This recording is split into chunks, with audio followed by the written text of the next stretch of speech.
Hello बच्चों, कैसे हो आप। और आज की हिंदी क्लास में मैं लेकर आई हूँ आपके लिए प्यारी सी कहानी। कौन सी कहानी? चालाक लोमड़ी की कहानी।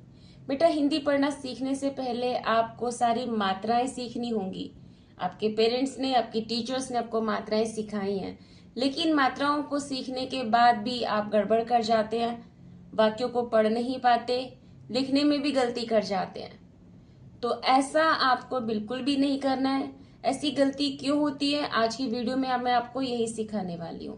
तो सबसे पहले अपनी कहानी को जब हम शुरू करेंगे तो अपने साथ आपको क्या रख लेनी है? एक नोटबुक। ओके। जब भी आप कोई भी चीज पढ़ते हैं तो हमेशा आपके पास पेंसिल और नोटबुक होनी चाहिए। तो चलिए, चालाक लोमड़ी की कहानी हम शुरू करते हैं। पढ़ना भी सीखेंगे और लिखना भी सीखेंगे। फिंगर रख लेंगे आप। ओके, इस तरह से फिंगर रखेंगे अपनी बुक में। जब भी आप अपनी बुक रीडिंग करेंगे हमेशा आपको ऐसे करना है। बट अभी आप मेरी वीडियो से पढ़ना सीख रहे हैं। एक एक लोमड़ी लोमड़ी थी।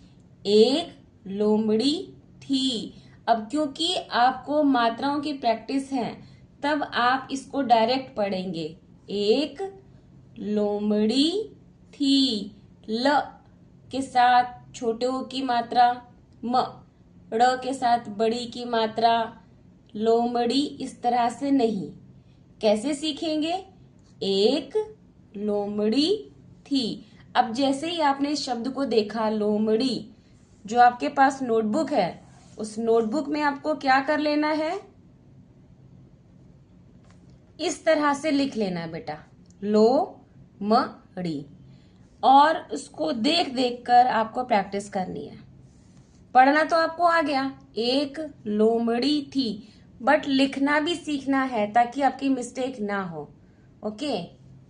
एक लोमड़ी थी, वह बहुत बहुत चालाक थी। देखिए, बहुत में तो आप गलती नहीं करेंगे, इसलिए इसको लिखने की जरूरत नहीं है। चालाक, चालाक आ की मात्रा का शब्द है, तो इसको आपको लिखकर प्रैक्टिस करनी है। क्योंकि कई बच्चे क्या करते हैं, उनको पता ही नहीं चलता है, इस तरह से लिख देते हैं, उन्हें पता ही नहीं है। आ की मात्रा है, आसान सा शब्द है, लेकिन फिर भी आपको प्रैक्टिस करनी है। चालाक, चालाक। 2-3 बार आप लिखकर प्रैक्टिस करेंगे। एक भोला भाला सारस उसका मित्र था। देखिए, भोला ओ की मात्रा है, भोला भाला, भोला भाला। तो भोला भाला जो शब्द है, इसमें आपको पता होना चाहिए कौन सी मात्रा लगेगी। ओके, भोला, इसको भी आप लिखकर देखेंगे। भोला भाला सारस, सारस में भी बच्चे मिस्टेक कर जाते हैं, उन्हें पता ही नहीं चलता, ऐसे लिख देंगे तो ये गलत हो गया। आपको लिखने की प्रैक्टिस करनी है। सारस, सारस। एक भोला भाला सारस उसका मित्र। देखिए, ये त्र संयुक्त व्यंजन है। ओके, जो कि त और र से मिलकर बना है, संयुक्त व्यंजन। 2 व्यंजन से मिलकर बना है ये त्र। तो मित्र था। एक दिन लोमड़ी, लोमड़ी ने सारस को दावत, दावत पर अपने घर बुलाया। अब जैसे ही बुलाया शब्द आएगा, आप इसको अपनी नोटबुक में लिखेंगे। देखिए, हम साथ साथ पढ़ना भी सीख रहे हैं बेटा और लिखना भी सीख रहे हैं। क्योंकि पढ़ तो आप लेते हैं, लेकिन लिखने में गलती कर जाते हैं, तो हमें मिस्टेक करनी नहीं है, उसको सुधारना है। बुलाया, बुलाया। सारस लोमड़ी के घर दावत खाने गया। देखिए, सारस और लोमड़ी दोनों मित्र हैं, तो लोमड़ी ने बुलाया है सारस को, तो सारस लोमड़ी के घर दावत खाने गया है। लोमड़ी खीर, देखिए बड़ी की मात्रा है, खीर परोस कर लाई, बड़ी की मात्रा लाई, और बोली आइए।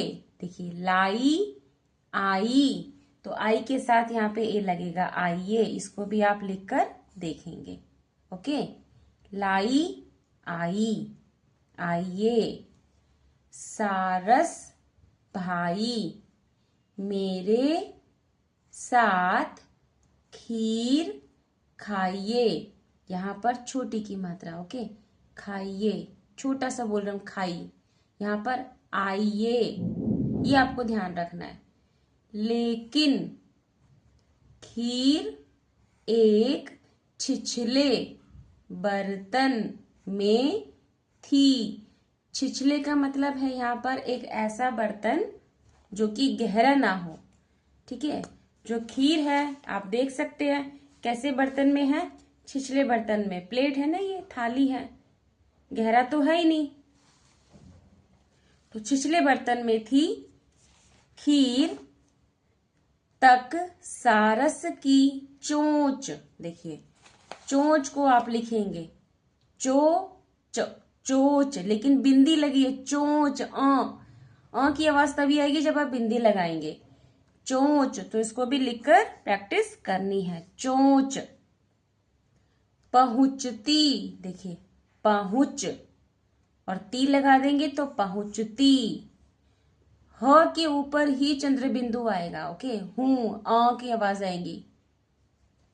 पहुंचती ही नहीं थी, सारी खीर लोमड़ी खा गई। बेचारा, बेचारा सारस। मुंह, किसकी बात कर रहे हैं हम? सारस की बात कर रहे हैं, तो बेचारा सारस, बेचारा को लिखेंगे बेचारा। बेचारा। जब तक कोई शब्द आपको क्लियर ना हो बोलने और लिखने के लिए आगे नहीं बढ़ना है। ओके, सारस मुंह, देखिए मुंह में नीचे छोटू की मात्रा लगेगी और ऊपर चंद्र बिंदु। मुंह, थोड़ी सी की आवाज आएगी। मुंह, मुंह देखता रह गया। सारस भी कुछ कम न था, उसने भी लोमड़ी को एक दिन दावत पर अपने घर बुलाया।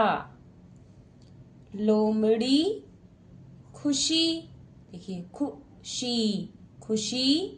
खुशी सारस के यहाँ, चंद्र बिंदु लगाएंगे इस आ की मात्रा पर। आ की आवाज आ रही, देखिए यहाँ दावत उड़ाने पहुंची। सारस ने कहा, लोमड़ी बहन मैंने, देखिए मैं लिखते हैं और ये ने, मैंने आपके लिए शोरबा बनाया है। शोरबा किसको कहते हैं आपको पता है? जो कि सारस होता है वो क्या करता है, मछलियों को पानी में उबालकर उसका सूप बनाकर पीता है, उसको कहा जाता है शोरबा। आइए मेरे साथ शोरबा पीजिए, देखिए पीजिए। सारस ने एक सुराही शब्द को भी आप लिखकर प्रैक्टिस कर सकते हैं। ओके, कैसे करेंगे? सुराही, देखिए सुराही। शोरबा भरकर लोमड़ी के सामने रख दी, लेकिन सुराही का मुंह बहुत तंग था। अब देखिए क्या किया सारस ने, शोरबा किसमें भर के रख दिया, सुराही में। और जो ये सुराही है इसका मुंह तंग था, इसका मतलब है कि मुंह छोटा है, कम चौड़ा है थोड़ा सा। तंग और ऊंचा था। ऊंचा आप ऐसे लिखकर प्रैक्टिस करेंगे, ऊंचा, ओके, ऊंचा था। लोमड़ी का मुंह शोरबे तक पहुंचता ही नहीं था। जैसा कि आप देख रहे हैं चित्र में, सुराही का मुंह छोटा है तो लोमड़ी का मुंह सुराही में पहुंच ही नहीं पा रहा है, वो शोरबा कैसे पिएगी। सारस सारा शोरबा पी गया। चालाक लोमड़ी ओठ चाटती ही रह गई। इस तरह बेटा आज की कहानी में आपने सुनते सुनते जो पढ़ना और लिखना सीखा है उसको भूलिएगा नहीं। कहानी अगर आपको पसंद आई तो लाइक शेयर जरूर कीजिएगा। जैसा कि आप देख सकते हैं पढ़ने के साथ साथ आपने शब्दों को लिखना भी सीखा है। तो ऐसे यूजफुल वीडियोस के लिए मेरे चैनल को देखते रहिए। मिलते हैं नेक्स्ट वीडियो में, तब तक के लिए बाय बाय।